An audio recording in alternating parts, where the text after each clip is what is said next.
And again, this is a lunar eclipse, it's not a solar eclipse, so there's no chance that anyone, including our president, will inadvertently blind himself again. Wow, you know, I was thinking today, what a dumb guy we picked for president.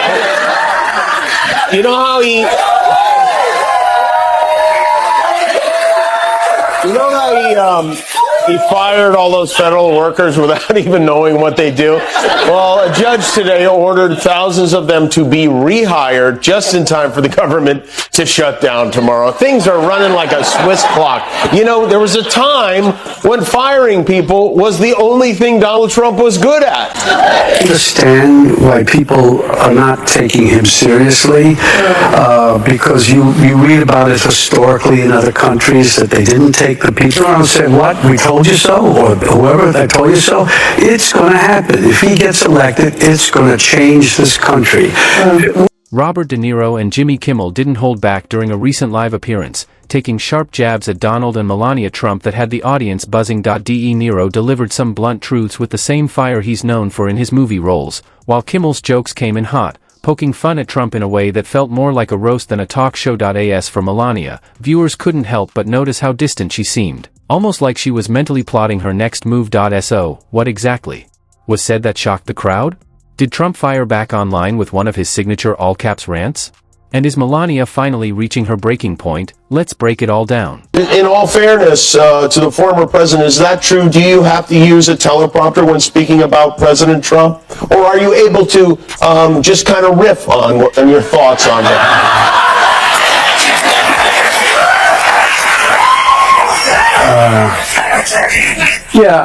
He's so stupid.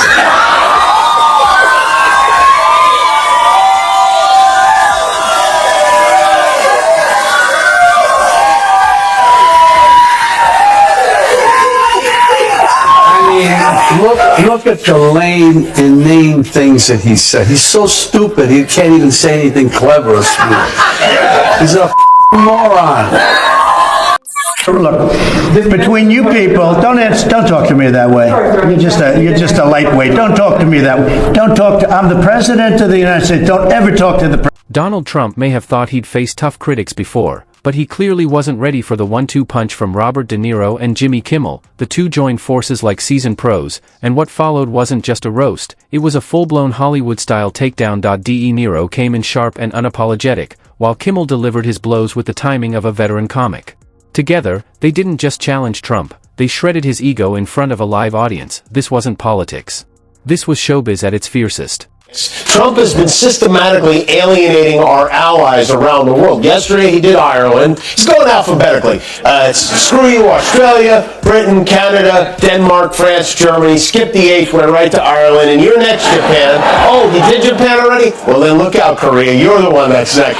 Today, Trump threatened to put a 200% tariff on alcohol imported from Europe. That includes wine, spirits, and beer from Europe, and that is particularly unfair. He's making it very expensive to get drunk. He's the reason we need... Kimmel, never one to shy away from turning up the heat, decided this roast needed some serious backup.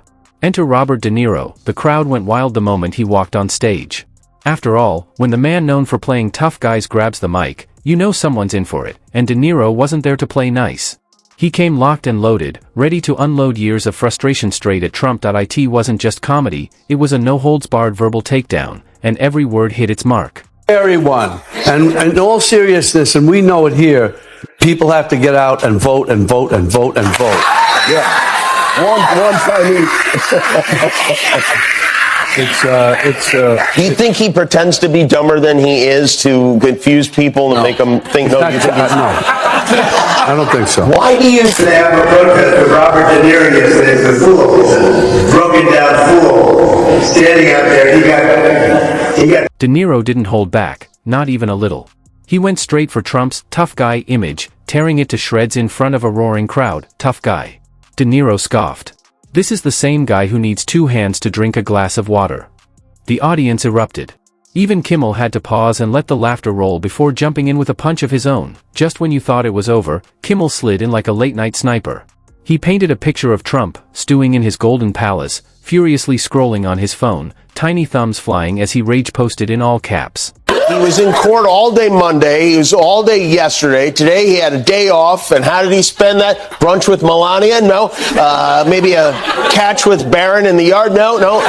Santa Claus got up bright and early to post 165 venomous words about yours truly. The energy in the room was electric. You could feel it. This wasn't just another celebrity taking shots. It felt like Robert De Niro had been waiting years for this moment. And when he got it, he didn't waste a second. With the sharp delivery of a seasoned pro, he tore into Trump with precision and passion, but this wasn't just a few zingers, it was decades of bottled-up frustration finally exploding, and the internet? It went wild. Trump supporters scrambled to fire back, but the best they could come up with was a half-hearted, "Meet the Fockers was overrated." Meanwhile, Trump was likely pacing through Mar-a-Lago, jabbing at his phone like he was trying to unlock a cheat code in a video game. His aides probably stood by, helpless, as he fired off one all-caps rant after another, each one more unhinged than the last. No journalist, no comedian, no politician had ever gone in quite like this. This was De Niro in full raging bull mode, going after a man who built his image, and his empire, on gold plating and bravado, only this time, it wasn't a movie. There was no script. And the villain? He was very real, and very online. Are they great, or do we need to make them great again, and kind of go one by one here? Oh, he's terrible. He's great or great again, Jimmy Kimmel? Well, he's not, he's not. First of all, they all have bad ratings. The one that's the most successful is Greg. Who? Greg Gutfeld. So Jimmy Kimmel, we got to make him great again? Well, Jimmy Kimmel's a loser. Look, all they do is talk bad about Trump. That's all. The whole show is talking bad. For a man who prides himself on always having the last word, Trump's silence was noticeable. Was he actually speechless? For a brief moment, the world waited, half expecting a social media meltdown. And then, right on cue, it happened. His thumbs went to work, and the digital tantrum began. But Trump didn't stop there.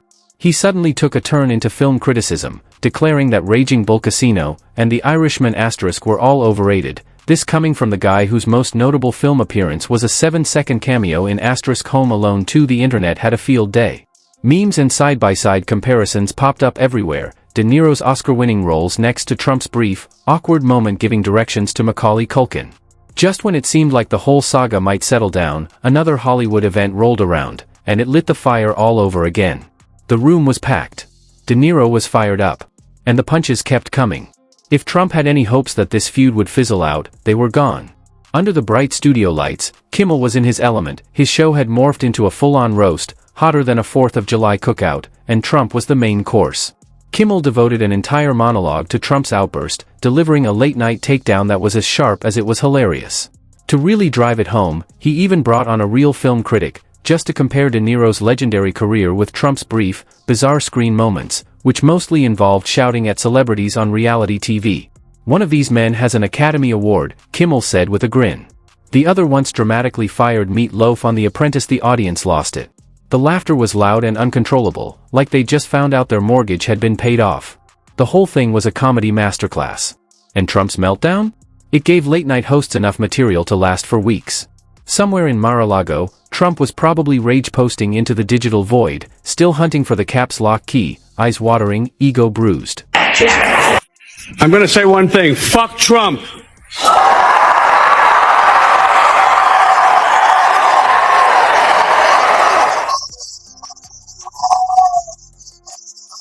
And Trump? Oh, he wasn't letting it slide. Not for a second. He did what he does best, went full keyboard warrior. Suddenly, the man who claimed to be totally unbothered was firing off posts like a teenager after a messy breakup. Each one got more intense, shifting from slightly annoyed to full-on meltdown mode.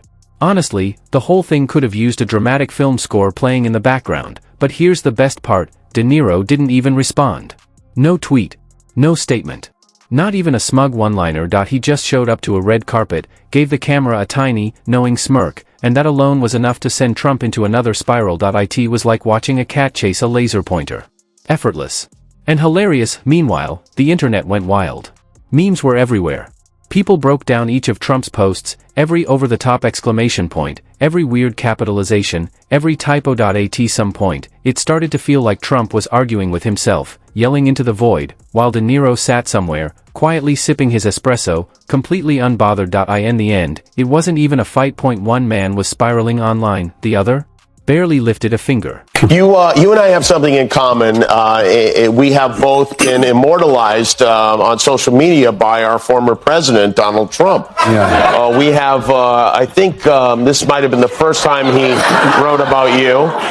Robert De Niro, a very low IQ individual, has received he spelled two wrong, many shots to the head by real boxers in movies. I watched him last night, truly believe he may be punch drunk, and then he says, at the end, he says, wake up, punch. At this point, the only real question was, how absurd would Trump's next outburst be? Would he claim De Niro was secretly jealous of his natural on-screen charisma?